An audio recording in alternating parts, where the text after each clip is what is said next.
The driveway smelled of wet leaves and burnt pine, the kind of smell that usually marked the start of a holiday, but today it felt sharp, invasive. I parked at the edge of the curb, half expecting my uncle to appear as soon as I opened the car door. He did. He didn't smile. He didn't even step aside. He just planted himself in front of the doorway like a sentry and said, flatly, "You're not family anymore. Leave." I stopped mid-step. My hands hung loose at my sides. I wasn't sure what to say, or rather, I knew that saying anything would play into exactly the drama he wanted. Behind him, I saw my mother. Her hand rested on the back of a chair. She was laughing softly, handing my seat over to my sister's boyfriend with a kind of performative cheer. That little gesture, so casual, so deliberate, settled into me with the weight of a brick. I nodded once, no words, no argument, just a nod, slow and careful. I turned, walked back to my car, and closed the door behind me. Inside the car, I let myself breathe fully for the first time in months. My phone was on the passenger seat. I had drafted a message weeks ago. Carefully, deliberately I sent it. Nothing explosive, no threats, no long diatribes. Just the truth, unclothed, pointed and intentional. 5 minutes passed. I watched the driveway empty, leaves swirling around my tires. Then my phone vibrated, one message, then another. A friend on the inside, not my mother, not my uncle, but someone who had always noticed the small erasures and dismissals, responded with a single line, "We're done with this."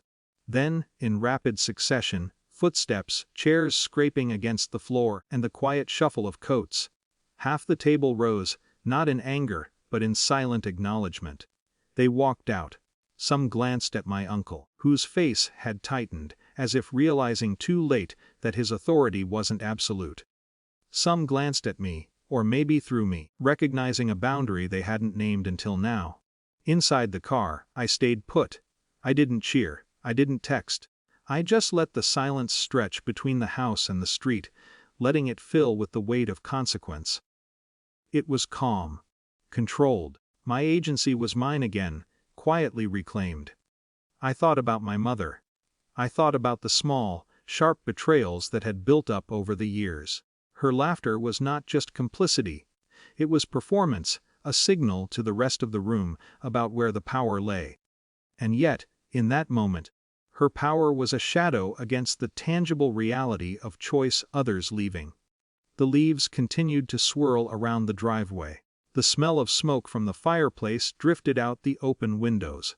Somewhere inside, the conversation about turkey and pie continued, but its rhythm was broken, fractured.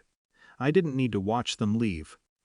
The message, the timing, the restraint, that had shifted the balance. There was no celebration, no triumphant return, no loud vindication. There was only a quiet restoration of self, of presence, of dignity. It was not revenge, it was recognition. The people who mattered, at least, those who had eyes to see it, were aligned, silently acknowledging that the rules of the table had changed. I started the car.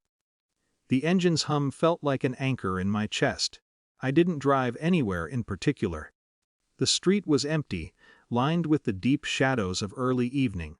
I thought about the hollowness of family sometimes, the way belonging can be conditional, performative, fragile.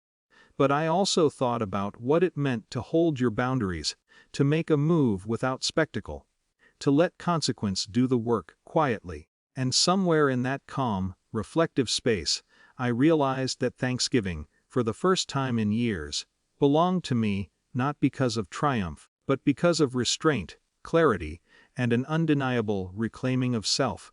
The house remained behind me, its lights glowing faintly in the dark. The driveway was littered with leaves. Half the table had walked out. My uncle had been undermined without a word from me, beyond a single message. My mother's laughter, which had once stung, now felt like background noise, a reminder of the quiet strength that comes from choosing your timing, your medium, and your audience. I exhaled, letting the tension bleed out of my shoulders. The car moved forward slowly, deliberately, and for the first time in a long while, I felt the kind of calm that isn't loud, isn't visible, isn't performative, it just is. and that was enough.